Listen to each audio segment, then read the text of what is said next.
And this evening's talk is going to be on superstition. Superstition. So I'm already going to tell you it's bad luck to go out from the hall at the beginning of a talk. Superstition.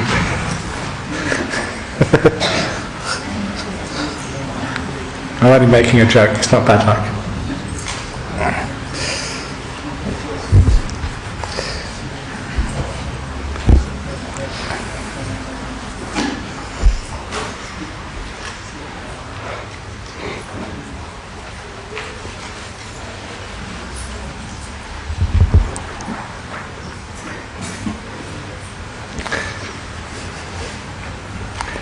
Okay, so most people are in now. Today's talk on superstition. Because even most people these days are still overly superstitious. We worry about things we shouldn't worry about.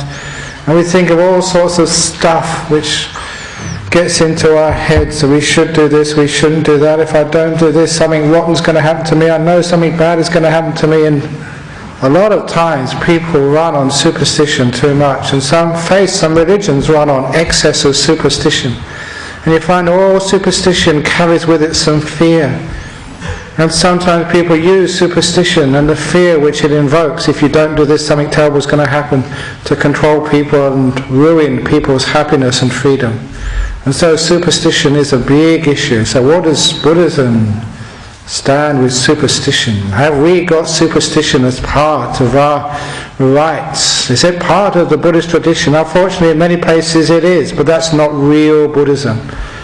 Certainly that's one of the things which attracted me to sort of this type of teaching, because it did away with all superstition. Anything which cannot be proved, which you cannot actually show and experience for yourself, you don't have to believe. But it wasn't a religion which was based out of fear, but was based out of encouragement. There was never any indication, if you don't do this, if you don't do the right thing, if you don't talk to the monks in the correct way, that you're going to go to hell. There was none of that, and that was actually very, very beautiful to see that. You can question everything. And these days I keep on making the statement in brief that really that the type of teachings which you hear here, we hope to make it as representative, as accurate as we possibly can to the authentic Buddhist teachings, is a religion without superstition. It's a religion which will always bend its faith to fit the facts, and never the other way around, never bending the facts to fit the faith. So superstition doesn't have a part of this. But nevertheless, you find, as a religion like Buddhism gets into people's cultures, they always tend to add these superstitious things onto it. And I want to sort of deal with a few of those things to begin with. Even here I see that some of you are wearing these Buddha medallions. And some people wear not just one, but 2, 3, 4, 5, 10, 20. And they think it can bring you good luck. But if you carry too many Buddha medallions around your neck, it doesn't give you good luck, it gives you neck ache. And it's quite obvious why, all that weight around you. And it also brings you sort of a lack of money, because some of those Buddha medallions cost a lot of money. And that was one of the things which was added onto Buddhism in a country like Thailand, where I grew up. And my goodness, sometimes you see these Thai Buddhists with hundreds of medallions around their neck. And what are you doing that for?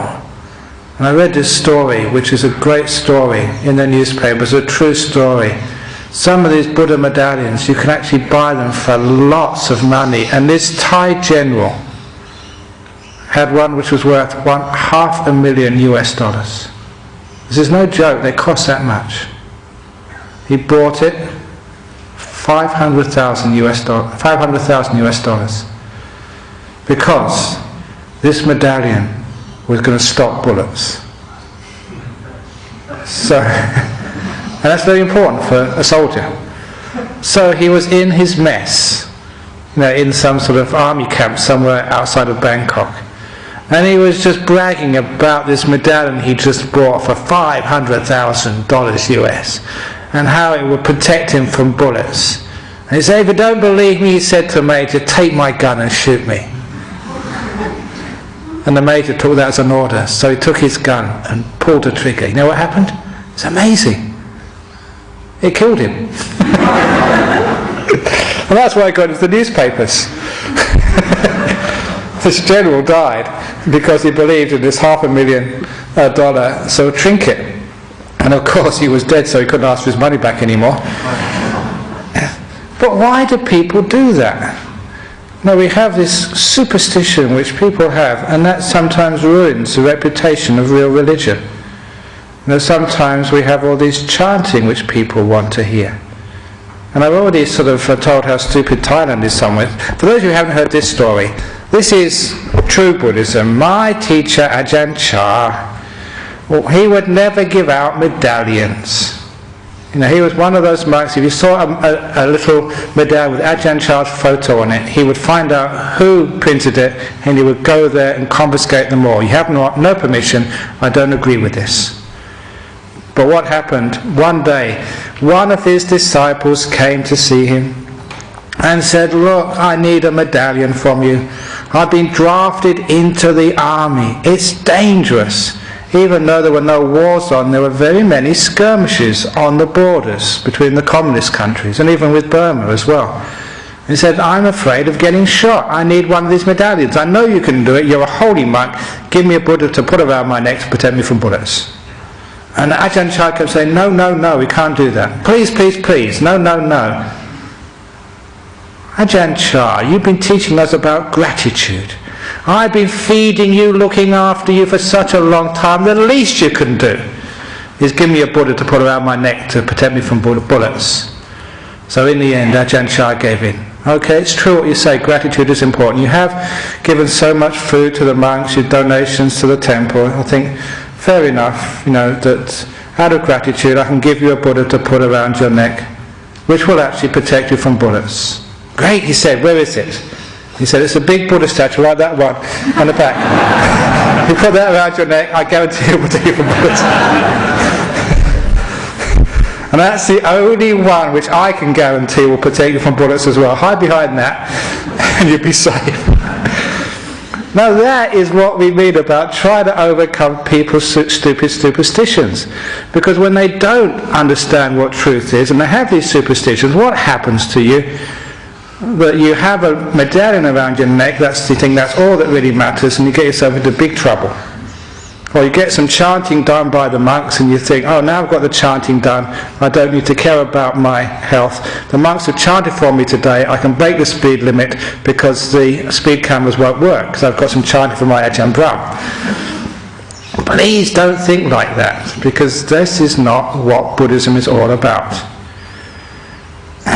The origin story of Buddhism was as a man sitting under a tree, becoming enlightened. You know what that tree was called? The Bodhi tree, the enlightenment tree, the wisdom tree. Sometimes in especially evangelical Christianity, that they have a similar origin story, Adam and Eve. Only this time they ate the fruit from that tree and they called it original sin. Can you see the difference there? No, one was the knowledge tree, was important. Eat it, take it, become wise, understand it for yourself.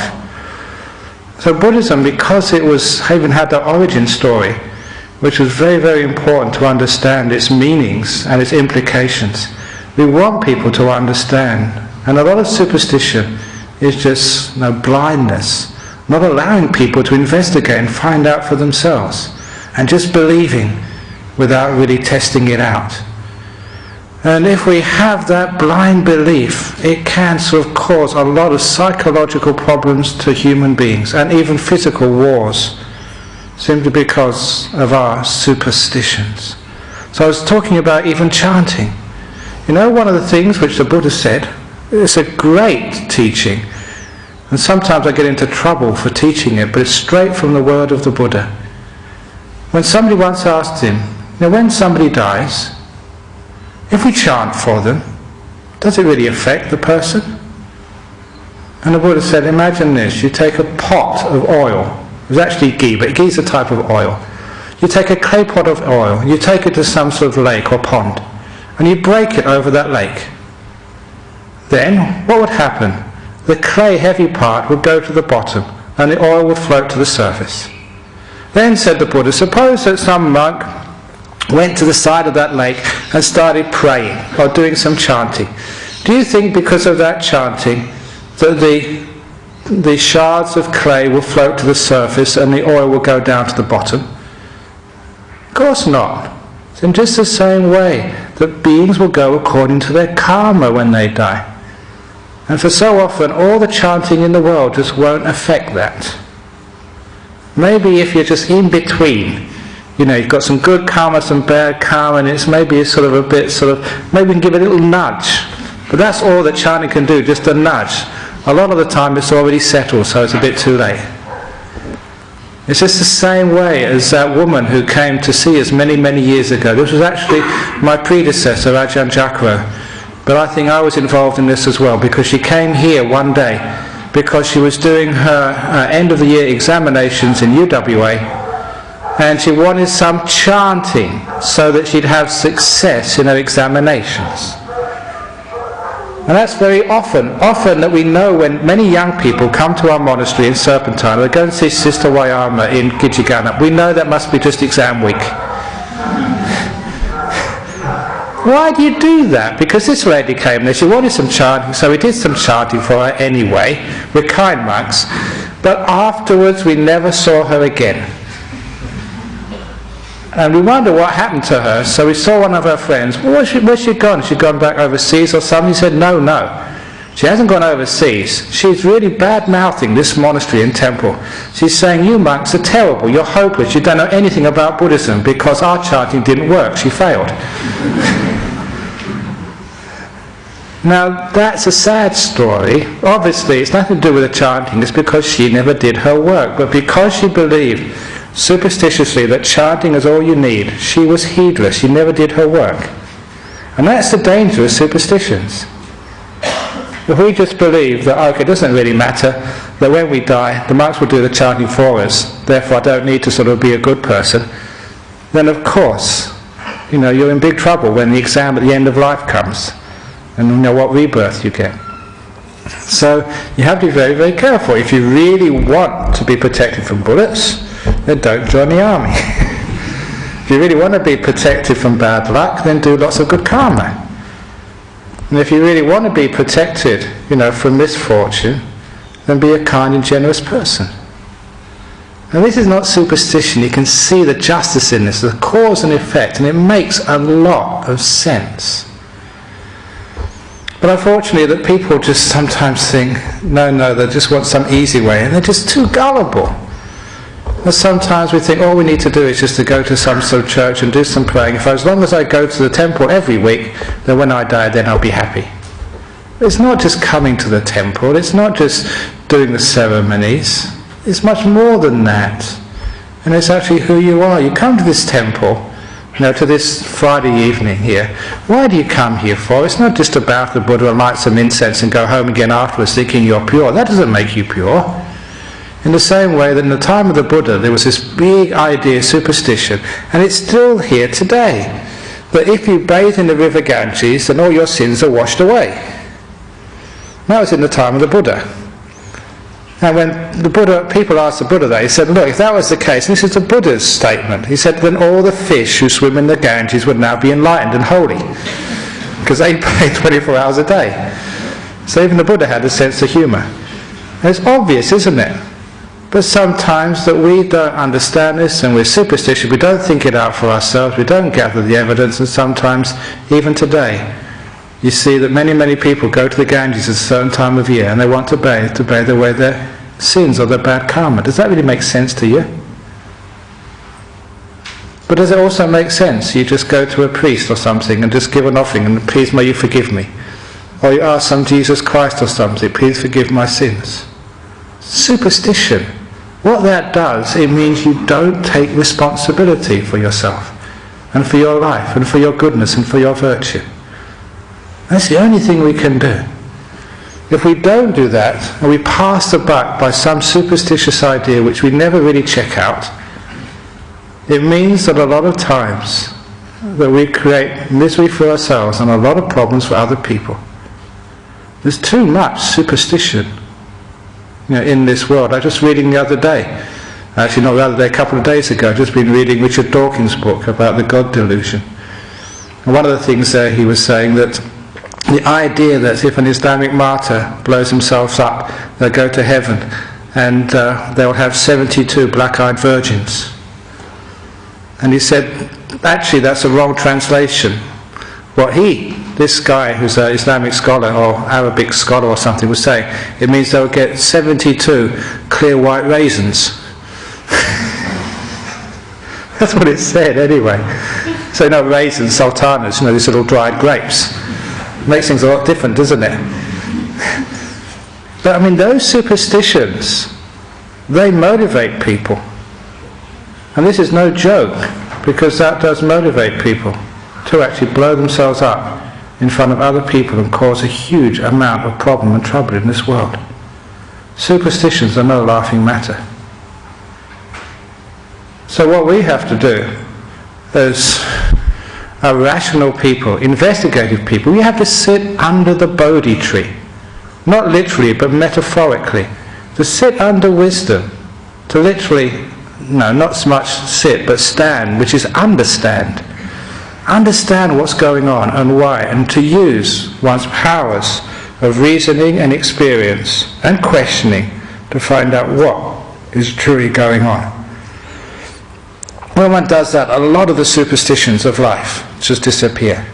Yeah, chanting may be useful to give you some confidence in the same way that if a football team is playing, so the chanting from the crowds. That's where I first learnt my chanting, at a football club in London, on the terraces, chanting for my football team. It does encourage the football team. It does lift their spirits, and chanting does that. It can lift the spirits. But even much better than chanting, in the time of the Buddha, when the monks would go and visit somebody at their deathbed, they wouldn't do chanting. They'd just teach. They'd give an understanding of what is the process of death, what's happening and why. A lot of the chanting, which we even do now, is actually just old teachings.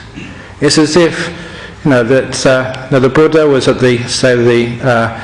born in Perth in 2007, and he gave a talk one evening here, and there was a nice talk, and somebody remembered it, and after a while they started chanting it, and then the chant became sort of somehow powerful. It was like a meaning in the original, just like a talk here.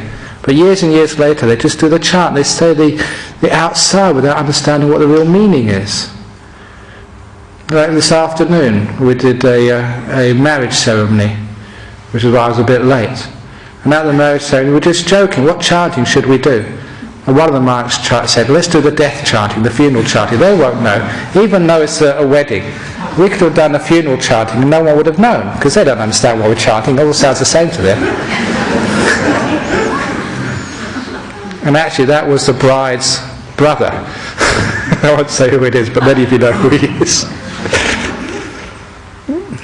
But why do you listen to these chants? But sometimes superstition, I can use it in my favour. I remember this time one day when I was visiting my mother in London, and it was about the time for the morning meal. And you may know, when monks only eat one meal a day, that morning meal is important. That's got precedence.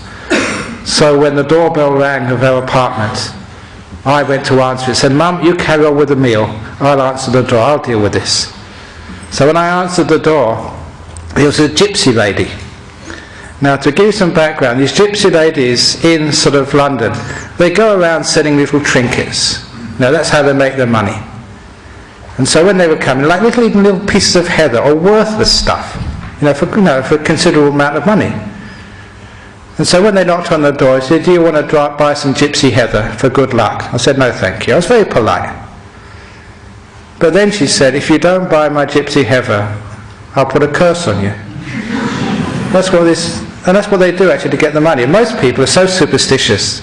They don't know. Maybe it can happen, maybe it can't happen. So they give them a couple of pounds. And that's where they make this money. I wasn't going to stand for that. this superstitious nonsense. So I stood up in my robes. I had my robes on. I said, don't you know who I am? I'm a Buddhist monk of many, many years. My curses are far stronger than yours.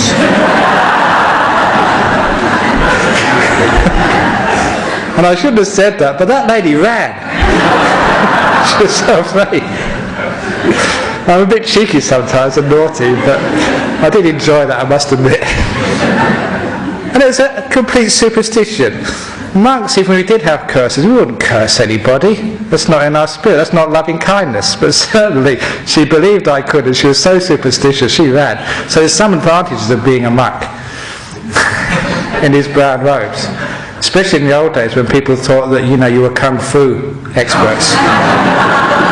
That really saved me a few times when I was in London walking past these gang with kids. Because sometimes they can be very mean, these gangs. And sometimes they looked at me and they didn't really know whether I knew all these tricks, so they let me go past. But there's too much superstition in this world, causes a lot of trouble. And of course, one of the biggest things of superstition is what's going to happen to you after you die. And because there is a lack of understanding and knowledge there, because most of you haven't got a clue what's going to happen to you after you die. Some people who've done good meditation can know from personal experience. Some people may have had out-of-the-body experiences, can know, because you've died temporarily. But most of you don't know what's going to happen to you after you die. And many, many religions, many, many people, they exploit that lack of knowledge. And in its place, they put superstition. And as they, to try and force that superstition on you, there's all sorts of fears involved. And it's because of that lack of knowledge, and sometimes trying to control people through fear, that we get these terrible superstitions. What happens to you after you die? Sometimes people say you can go up to heaven or you can go down to hell. When you start to point that out, people get a bit concerned. I'm going to go to heaven or I'm going to go to hell. And you start thinking to yourself, which one do I deserve to go to? And because of the guilt trips of many people in the West, you already think that there's a good probability I might go down to hell. Are you really pure enough to go up to heaven? Anyone here? Well, what's going to happen to you then? And people say, one of the problems is superstitious people normally die very terrible deaths. And I've been talking to many, many doctors and nurses over the years. And I'm not saying this just to make people Buddhists, but I think this is anecdotal evidence that Buddhists die more peacefully than many other people. I think Buddhists and maybe atheists, secularists, they die quite peacefully. The ones who die in terror are those who believe superstitiously in an eternal heaven or an eternal hell. A lot of the time, because there's always a few bad things they've done. And those few bad things which they focus on, think that I don't deserve to go to heaven. So there's only one place I'm going to go to. There's enough doubt there. For those of you who've done examinations or gone to interviews for new jobs, do you feel nervous? This is the mother of all interviews when you die. It's the biggest exam you'll ever take if you follow that superstitious idea. This is not just for a job, just for a few weeks or for a few years. According to some religions, this is for eternity. Eternal happiness or eternal hellfire. Now that's pretty scary. And that will scare the pants or the skirts or whatever, or the sarongs, that's what we wear, of anybody if you really believe that. And that's why that people actually are afraid of death, mostly. Now what would happen if we can somehow break that superstition down? If we can break that superstition down, at least we'll have some confidence of what's going to happen. First of all, does that really make sense to you? That because of what you've done, you've only got two choices. Eternal pleasure and happiness, or eternal sort of pain and torment. Even when I first read that as a kid, I thought that is unjust, unfair. It can't be that way. There is no one who deserves sort of eternal hell. And how many people deserve eternal happiness as well? You're not good enough for eternal happiness. And anyway, when you think about eternal happiness, don't be superstitious. How can that happen? What one does is one uses one's faculties of understanding, wisdom in this life to understand, what is happiness anyway? What is unhappiness? There's this old story, and this is great Buddhist wisdom, because it brings things down from superstition down into ordinary daily life. Many of you have heard the story before, but it's a great story about the old samurai warrior, who too wanted to know, and what do really Buddhists think about heaven and hell? Is there a heaven? Is there a hell? No, really? And he'd gone around to many, many people, and no one could give him a good answer. And maybe the same with you. Maybe you've gone to many sort of temples, many talks, asked many people, and it's sort of satisfying, but you can't really get a straight answer which really satisfies you and answers the question once and for all. So this samurai eventually found this old monk and said, "Old monk, look, this is my question. I've gone around asking so many people this, I'm almost fed up to ask it again, but is there a heaven? Is there a hell? Now if you know this, and really know it, say so. But if you don't know it, don't waste my time, just say, I don't know." Okay? And the monk looked up at this samurai warrior and said, you're too stupid to understand. And the samurai said, "Would you just call me stupid? I'm not stupid, I'm a samurai warrior." These samurai warriors have to go through an enormous amount of training. And it's not just martial arts, it's a lot of virtuous training and training in meditation. He said, "I'm not stupid, I'm a samurai warrior." And the monk looked up at him, "You, a samurai? Don't give me that, you fool, you're just a country bumpkin, that's all." And the samurai said, "That's twice you've insulted me." And he took hold of his sword. "If you insult me one more time, monk, I don't care who you are, I'll cut off your head just with one swipe of my sword." "With that, stupid old rusty piece of iron, you couldn't even slice a bread with that." And that was enough. The samurai, insulted 3 times, was incensed, and he got out his sword and was about to smite the monk's head off when the monk looked right into his eyes and said, "Samurai, that's hell." And I keep on saying that was pushing his luck, but it worked. Maybe if it didn't work, he wouldn't be able to tell the story. But the samurai understood that anger was what hell is like.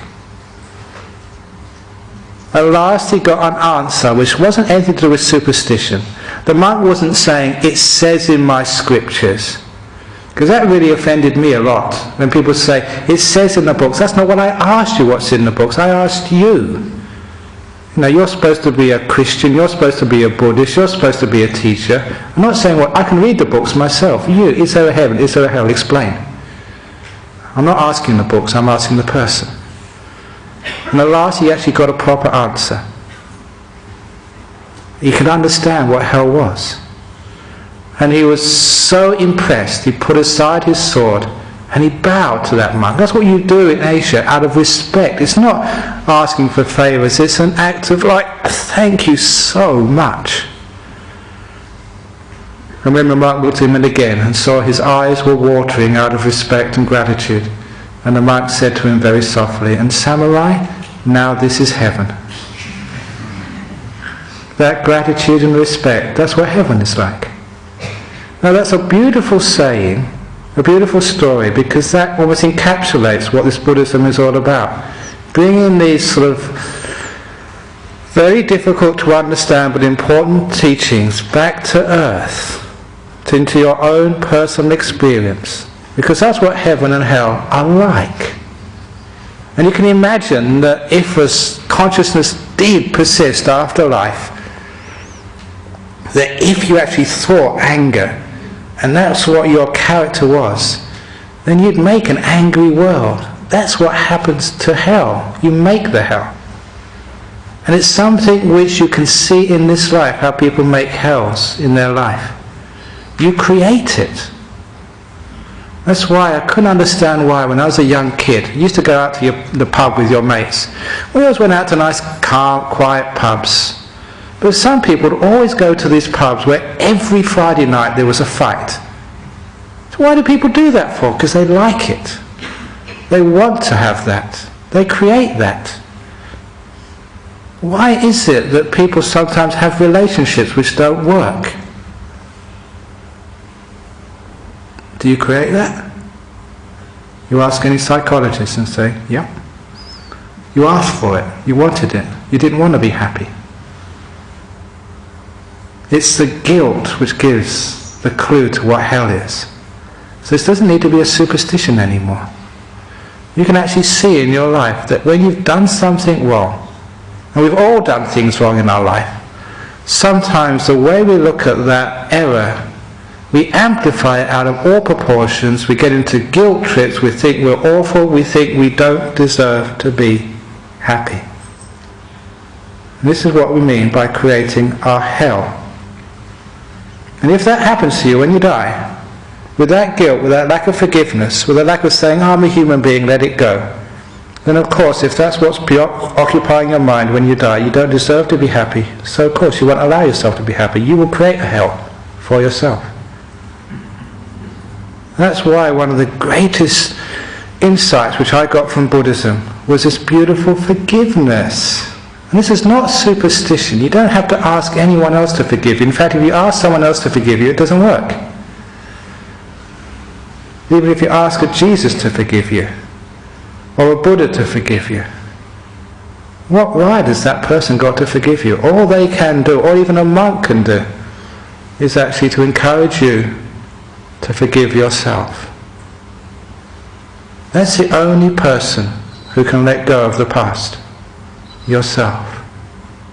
And it's a beautiful thing to be able to see this in action. When somebody has done something in the past, and we've all done silly, stupid things in the past.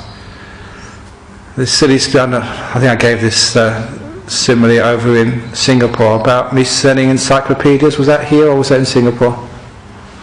Anyone remember that one here, recent weeks? I give so many talks. I don't know where I've given the last talk. Tomorrow I'm going to Malaysia early in the morning to give a talk in Malaysia.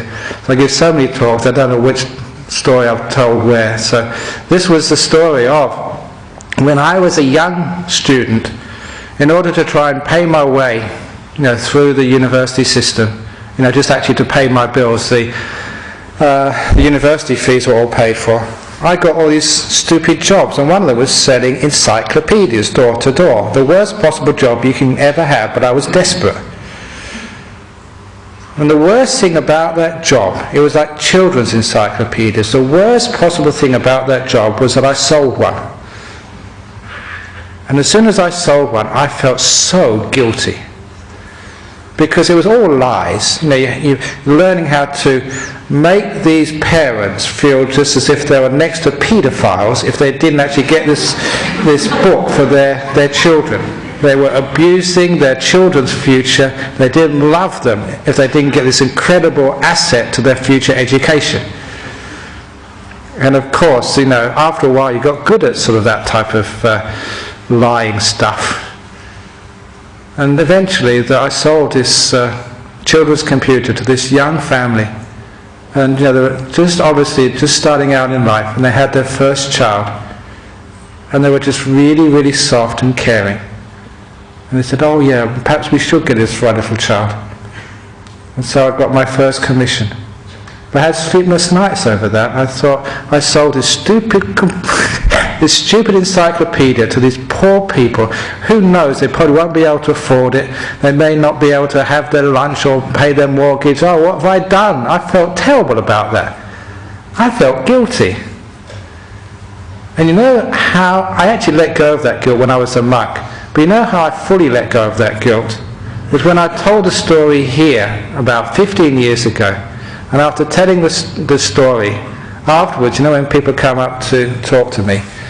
So someone came up to me and he said, that was an amazing story you just said. it's too much of a coincidence, but who knows. But when I was growing up in England, this young student came to our house and they sold my parents his children's encyclopedia. And I loved that encyclopedia. Oh, those were my favourite books. That created so much happiness for me.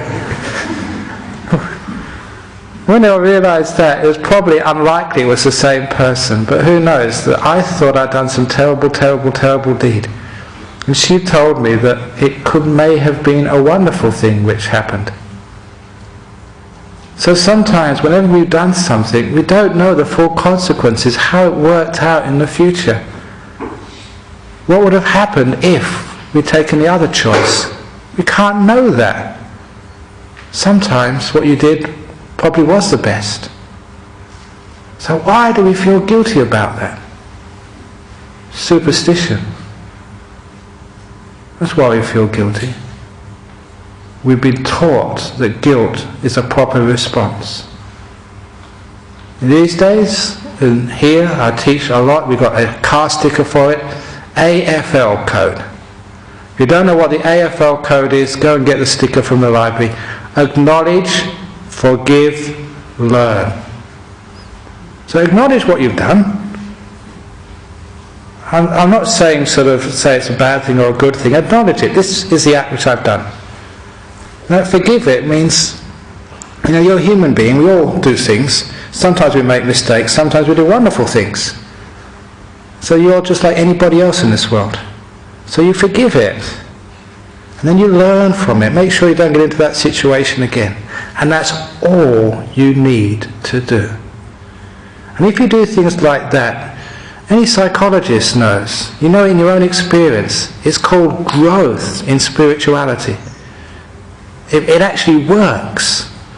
It means you can let go of the pain of the past and you're not stopping yourself being happy.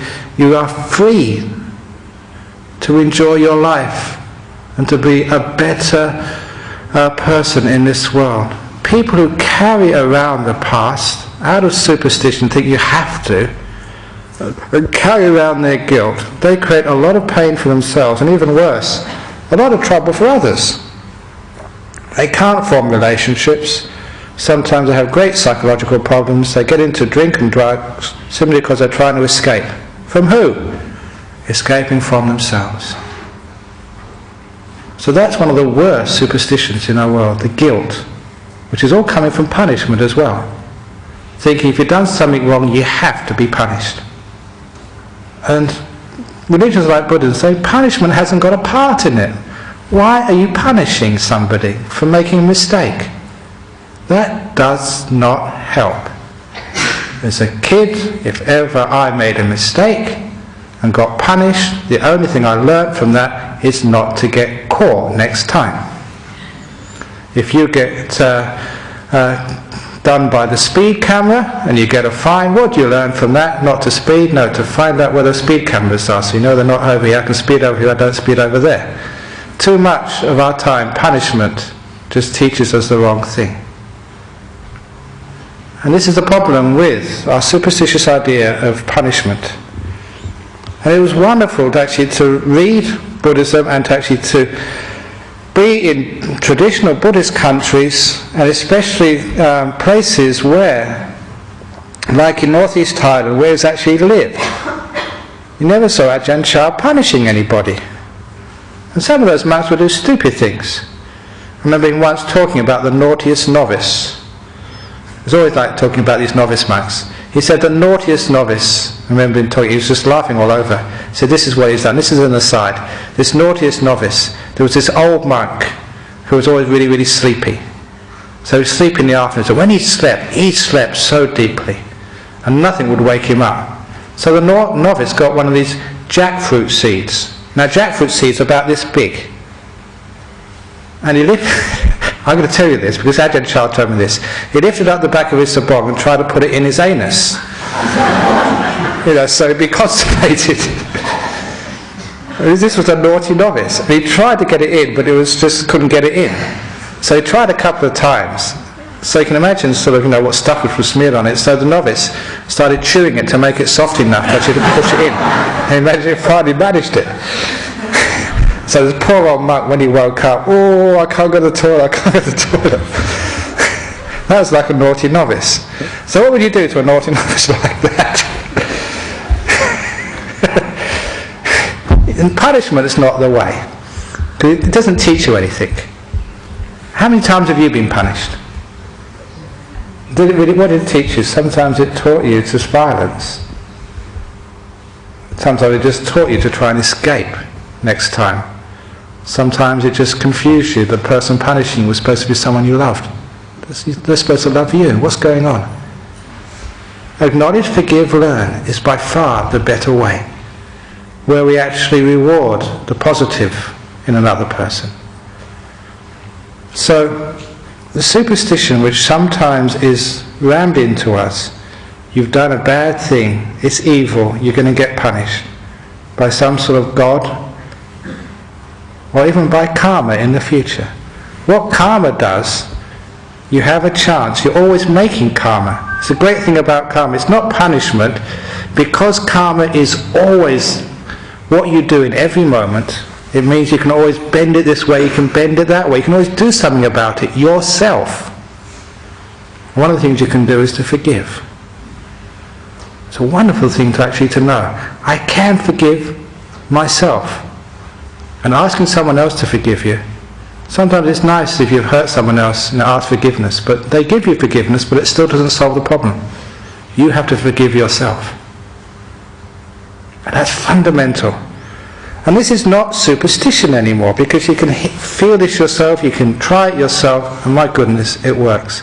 And people love it so much when, not that they come here and Ajahn Brahm forgives you, or the other monks forgive you, or Sister Ajahn Wayama forgives you, or some big God in the sky forgives you.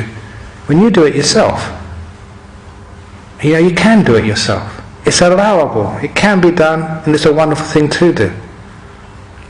That gives you freedom and peace. Then you're less likely to repeat the mistakes. You've learned from them and you just leave it behind. You go forward rather than always being caught, dragged, and not allowed to go forward, because you're always carrying this huge weight of the past with you. And the superstitions which we have about guilt and punishment, again, all come with this idea of what's going to happen to us later in the future. It's important to understand what happens to you after you die. You know, the superstitions about life after death are sometimes real, crazy.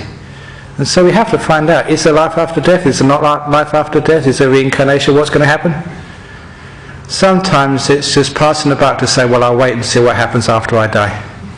Because sometimes that's a bit too late. Now, fortunately, you don't have to do that. Now, there is ways and means of finding out for yourself. And one of those ways and means is actually finding out through meditation. If there is something which goes on after death, what actually is it? When you understand what this thing we call the mind is, you know, the heart of things, you know, what's really driving you. In my book, Mindfulness, Bliss and Beyond, I gave the simile of the emperor with the 5 pieces of clothing on. It's a powerful simile which I only usually teach during retreats. Imagine there's an emperor, and this emperor is a very, very, very powerful being. And, you know, it affects you what this emperor does. But this emperor is clothed. He's got boots, or it's got boots, you don't know if it's a he or she, it's got boots which cover its feet and go right up to its thighs. It's got trousers which cover the top of its boots and go halfway up its waist. It's got a jacket which covers the top of its trousers, go to the elbows and right up to the neck. And it's got these gloves which cover all the hands and go halfway up the arm. And lastly, it's got a helmet. And this helmet just covers the whole of the face and halfway down the, overlaps the tunic. So the 5 pieces of clothing completely cover this emperor. So much so you don't know who this emperor is. Whether it's male or female, whether it's old or young, whether it's African, Caucasian, Chinese or what. And this is like the mind. This mind, this emperor within you, is covered with the 5 senses of seeing, hearing, smelling, tasting and touching. And that's why sometimes we don't know what this mind actually is. In the Buddhist way, we want to try and unclothe the emperor. Take off these 5 senses of seeing, hearing, smelling, tasting and touching, to get to this 6th sense, the mind. Always the 6th sense was called the mind in Buddhism. From the very earliest of times, there's always 6 senses. And as mentioned in other talks, even in ancient Greek philosophy there was always 6 senses as well. If you read Aristotle, always the 6 senses, the mind was there as well.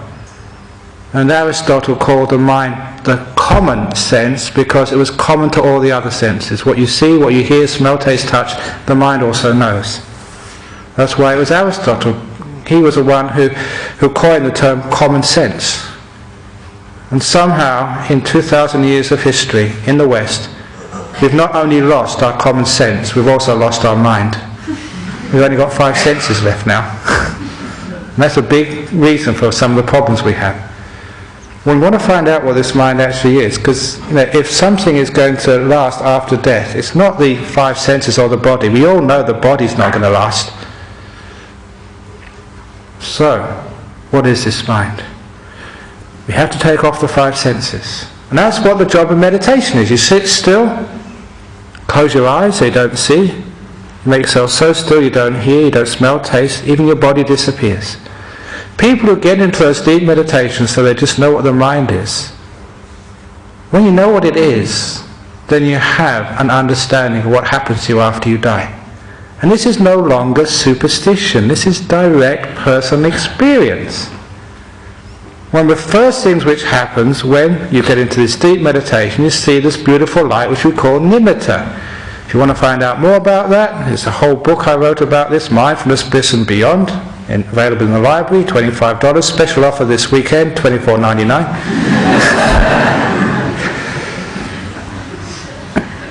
But this is actually, you see this beautiful light.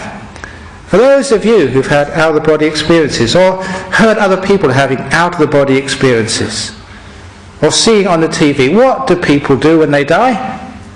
They go towards the light. That's exactly the same light which you see in meditation when you get to that stage. The stage we call it nimitta. It's this beautiful light. I've said in many retreats that when you experience this stage, you are practicing dying. You're learning what it's like. Because that light usually only comes up and is strong when the seeing has disappeared, when you can't hear anything, you can't feel your body. The 5 senses have disappeared. You've unclothed the emperor, the mind. You see what it is for the first time. It appears as a light so often to people. It's not a light, but that's just how we interpret it. It's a pure mind object. You're seeing the mind, understanding it. The great thing with this is that you know from that time, from that moment on, you should know, it's pretty clear to you, you've got the evidence that when your body dies, I mean real death, when you cark it, when you call the funeral directors, when the body dies, this is exactly what happens. 5 senses have stopped, body's not working anymore. Going towards that light, you're with the mind. That mind is what survives the death. Later on, when you investigate that mind, for those of you who have read the books, that mind is not a solid thing. It just keeps on changing, just like this body keeps on changing. So it's not an entity, but a process. When you understand that, you understand just what happens after death. And it's very interesting because when you first see that nimitta, that beautiful light in your meditation, sometimes it's not nice. It's a little bit dirty, it's not bright and powerful. When people see this, they ask me, what's going on? I say, because you are not pure, you're a bit dirty. What have you been thinking the last few hours?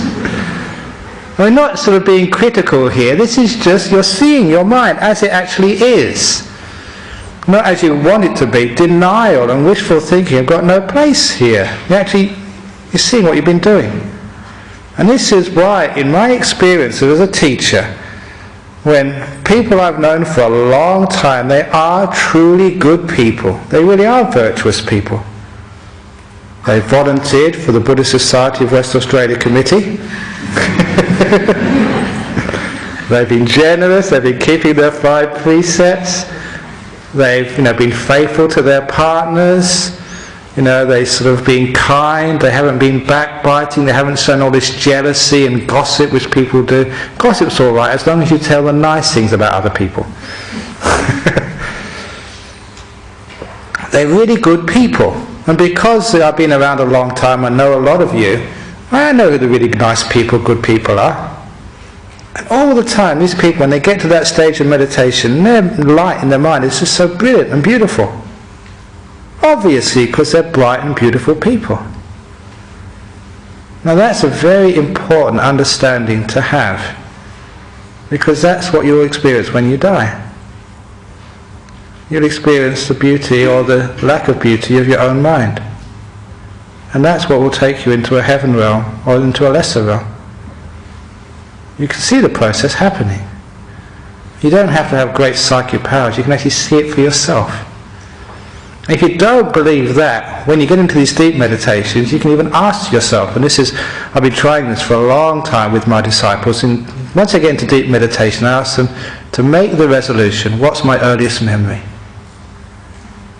What's my earliest memory? It only works when you're at that type of stage, sort of nimitta stage or after a jhana. Because when you ask that question, these images arise in your mind straight away. These are early life memories. If you read my book here, it's the only one which I can tell you, because I'm not allowed to sort of say too much about psychic powers and stuff. The only ones which I can tell you is when I first did this and got this smell in my nose. And this is not imagination anymore. You're smelling it as if it's right here in front of you. It's a real smell. My eyes closed. And I recognized it straight away. It was the smell of my baby's pram. And immediately I was back in my pram. A re-experience, even though I was sitting meditation. I think this first happened when I left Thailand coming to Perth. You were back in your baby's pram. And with that experience, you could, as your eyes were closed, you could see everything clearly as if you had your eyes open. And there I could see my baby's pram and all the old toys which I used to have in there. And I could play around in there. It was a vision from the past. As I say in the book, when you have these experiences, one of their hallmarks is this absolute certainty that was you. In the same way there's absolute certainty it's you right here looking at me or hearing this talk. The same degree of certainty. Weird but true. Then you can ask yourself, earlier please. Well, earlier please. And people then actually get their life in the mother's womb very often. Or they get an earlier time, another place, another time, another body. You actually remember yourself in a previous life. So these are things which take away all your superstitions. Because this is real positive experience. But this is my experience. You can't believe me. Please don't believe me. Because that's more superstition. Taking it on granted from somebody else. You have to find, even though the Buddha kept on saying about that, even though there's books by people like Professor Ian Stevenson, who researched all of this and did a lot of good work trying to present the evidence for reincarnation or rebirth. Once you see it for yourself, you don't need those books anymore, because you know for yourself. And that's something you can do in this life. You don't have to wait until you die, when it's a bit late if you're wrong. And that's one of the wonderful things where you can cut through all this superstition. And imagine if you had that knowledge for yourself, that own personal knowledge that you've lived before. And you understand why rebirth happens and how the karma works. Wouldn't that really sort of cut away all this superstition and all this doubt and all understanding of what I should do in this life and how I should act and what should happen? Wouldn't it cut away your fear of death and understanding what happens to other people when they die and worrying about short lives or long lives or what the meaning of life truly is, when you understand just you keep going round and round, learning each time, hopefully. Sometimes we regress as well. It's a wonderful thing to be able to know for yourself. And you can do this. It's there for you if you really want to. It's a wonderful thing to know, and it cuts away the stupid superstitions who say, my religion is right, if you don't believe me, I'll cut your head off. Well, my religion is right, so please be converted, otherwise, you're going to sort of upset me. Some of these superstitions really sort of create an enormous amount of pain in people's lives. People are actually telling me in places like Singapore and Malaysia, where I go very often, sometimes some of the Buddhists there, on their deathbed, they may have one child who's been converted by one of these born-again Christian groups. And they bring their pastor and all their friends around to try and convert their grandfather on their deathbed. Because this is their last chance to get their grandfather to heaven, otherwise he's going to burn in hell forever and ever and ever. Sure, they're sincere. Just like Hitler was sincere. He thought he was doing the right thing too. Sincerity is no guarantee of morality. So be careful of sincerity. It can go either way. And so a lot of times people are asking me, what should we do if that ever happens to us? Because they may have some distant relative, a second cousin twice removed, who's an evangelical, and come and bother them at their deathbed. I say it's an easy thing to do. When they come around and they try and convert you, just convert to being a Christian. It's easy, and then they go away. And after they've gone away, convert back to being a Buddhist. We can convert one way, we can convert the other way. What's the problem? It's a very practical solution. That's the only way to get rid of them. But you can see the harm which superstition gives in this world. If you really believe that if you only go to my church and believe my religion and my way, that's the only way you can have everlasting life, and other than that you're going to go to hell, you're going to burn, you're going to be tortured. What type of psychological pressure does that give on a person? What sort of pain does that give to loved ones? If anything is evil, that's evil in this world, because it creates so much suffering. And you can't argue and sort of present evidence, even though the evidence is so strong. The only way is to find it out for yourself. So you have this inner understanding of what truth is. So you don't have to be superstitious anymore. You don't have to look in the horoscopes to see whether this is going to be a good day or a bad day. Any day you go to a temple, any day you're kind, any day you're generous, any day you've got compassion in your heart, that's a good day. So please, don't be superstitious. Don't waste all your money on medallions or strings or chanting or holy water. Ajahn Chah, I think I told that story when this general asked for holy water. Ajahn Chah would very rarely give holy water. And one day, Ajahn Chah was a joker, but sometimes I thought he'd really go too far, because this day this general came up to him. And I was there at his hut. So you hang around, because it's great entertainment sometimes to see what Ajahn Chah was going to do next.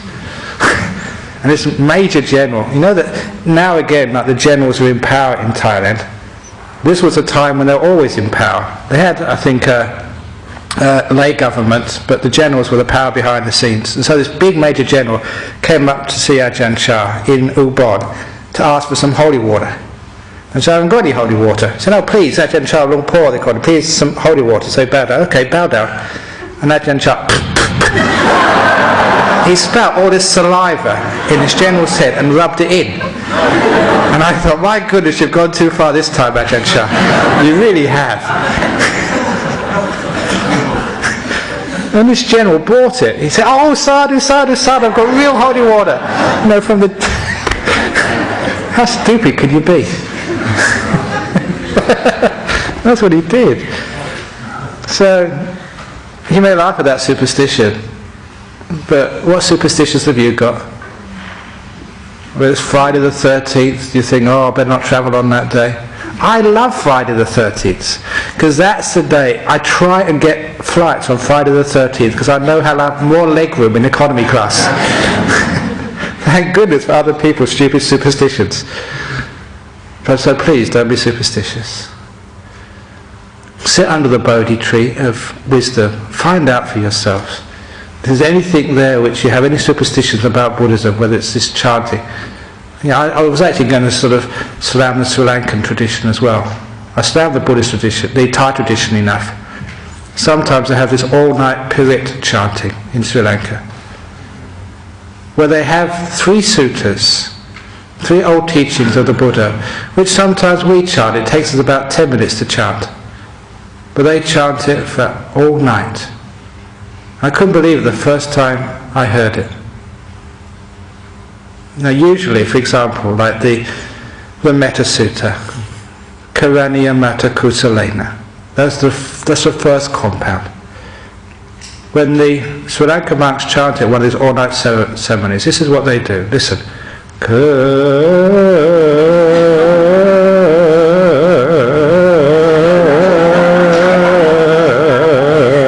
I won't go any further, but it takes about 2 minutes for the first syllable. Now you're laughing there, but many Sri Lankans say you've seen that, and you probably try to organise that yourself. Now it's great that sort of when Buddhism comes to a Western country, sometimes, and I've got enough clout now to be able to criticise like that, and without getting into too much trouble. I still get into trouble, but who cares? Because what it's done, it's a superstition, and sort of modern people are not going to handle that at all. They're going to reject Buddhism as another superstitious religion, when it's got something much more powerful than that, much more true and beautiful than that. So somehow we have to take away some of those silly superstitions and those rituals. They're not harmless, they are harming Buddhism. They're harming these beautiful teachings by covering them up with so many layers that people can't see the heart of it. Even when I'm going to slam Thailand again now, this is even my own monastery, Ajahn Chah's monastery. When I wanted to find out what the Buddha actually taught, are there any copies of the sutras, original Buddhist teachings? Yes, there were in the monastery. They were locked up in a cabinet. They were worshipped, but never read. And even recently, maybe someone listening in Thailand could actually do something about this. There was a recent, not translation, but an edition in Roman script done by the Thais at the, I think it's called the 5th Council. This is not done by the Burmese. The Thais did a much better version, and it was printed in Thailand. We try to get a copy because there's many of our monks here in Serpentine know Pali, and we do a lot of work, just in translations. If you read the copy of the middle-length sayings by Bhikkhu Bodhi or the Samyutta Nikaya, you'll find my name in the front there, helping out with some of the translations, and many other monks as well. We actually do something with these books, but we couldn't get a copy. They were sent to universities and other monasteries where to this day they're put in cabinets, they're never taken out. They're just worshipped rather than read. Is that what we should be doing with Dhamma? So as good monks we can't even get copies of those things. Or you go to sort of, the Temple of the Tooth, you can't even see that tooth relic if it's there at all. Sometimes the superstitions which we have in our religions, they stop the truth really happening. And it's not just harmless, it just harms us really finding out the wonderful, beautiful things. Like, as I said today, forgiveness.